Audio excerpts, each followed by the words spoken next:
In this tutorial, I'm going to introduce you to the image trace feature that is incorporated into Illustrator. It's a really great feature. In recent years, Illustrator have really improved this tool, and I'm going to show you how we can create a Julian Opie study. So to start, we just need to open the image that you have found on the internet. So let's go to File and Open. So here I've got one of the blur members. So what I'm going to do is I'm going to use the image trace tool just to create or turn this image into vectors. So to do that, it should come up at the top of your screen here. If it is that it's not there, it's because you just need to highlight the image. So if you click image trace and click this drop down, you'll see that there's loads of different presets. So what we're going to use for this one is we're going to use the black and white logo. So click on this. Now when you open it, some of you might have an image like this, some of you might have an image like this, and what you need to do is click onto these added features. To get this, you just go into Window and make sure that you've got your image trace highlighted as a tool, and then we just adjust this threshold. So you'll have heard about threshold before. Anyone that uses Photoshop, again, there's a similar tool in Photoshop that allows you to adjust the threshold of an image. However, in Illustrator we work with vectors, so this is very similar to the kind of finish that Julian Opie would have with his work.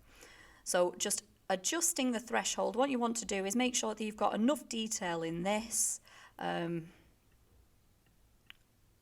so like it's the detail in the hair really. There is some advanced features down here. If you want to adjust the paths, you can do. So when you're happy, what we're going to do is we're going to click expand. So now we have our vector. So what's happened here is it's vectorized the image. So what we've got now is white and areas that are just black. So here we've got the selection tool, which allows you to select the whole image. And this one is what we call the direct selection tool. And what this does is it allows you to select individual areas of this vector. So what we're going to do is we want to delete this white box around it. So as you can see, I've just clicked on it, and then on my keyboard, I'm just going to click delete. Okay. Then what we're going to do is we're going to create an A4 because I want this to be portrait. So you're going to go File and New. And let's create that A4. Remember, if it is that it's not come up as one of your recents, if you just click on print, then go to A4 and then create. Okay. So if we go back, you can see it's opened that up now in the tab at the top. I'm just going to go to my selection tool now because I want to select the whole vector. I'm then going to click Command and C to copy, and then click on my new document and click Command and V. So I'm just going to move that down to the bottom with my arrow tools. So what I'm going to do now is I'm going to draw a colour in the background, a box. So in order to do that, I just go to the rectangle tool, just draw the box like so, and then going to go to my colour palette. So here we just double click on the colour palette. That'll then bring up our colour picker. So I'm going to select that bright colour. Oh, it's a bit too yellow. Let me make it a bit golden. There we go.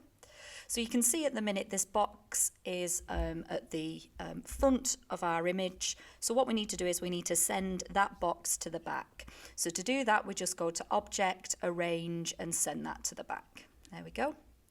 And then what we need to do is we need to colour parts of the image in. So I need to colour his face in and sort of around his glasses. So by selecting Vector, I then click on the, it looks like a shape builder. So it's this one here. Now if it is that this isn't on your tools, it might be that the settings here at the top are set to Essentials. If it's set to Essentials, it might not be there. So just make sure that you click on Classic. Okay. So then hopefully that will be there, and then you go to the Live Paint Bucket tool. And then from there, we're going to just pick the colour that we want. Now it's like a skin colour. I always struggle with skin colours. So it's sort of like a pale colour. Let's move that in a bit pinker. There we go.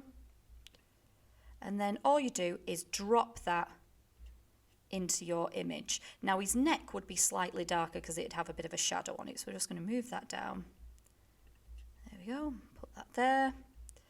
And then Same with his ears. So I'm just going to put to his ears. And all you do is just drop the colour in like so.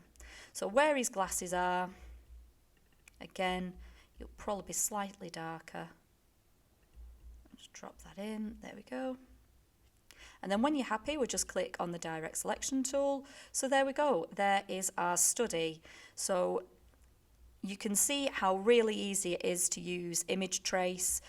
So for those of you, who are really into illustration or designing your own typefaces, you could do little drawings on a pad, scan them in, and then using image trace, you can then vectorize them. So it's a great little tool. Once you're finished, just click expand, and there's your study, your Julian Opie study.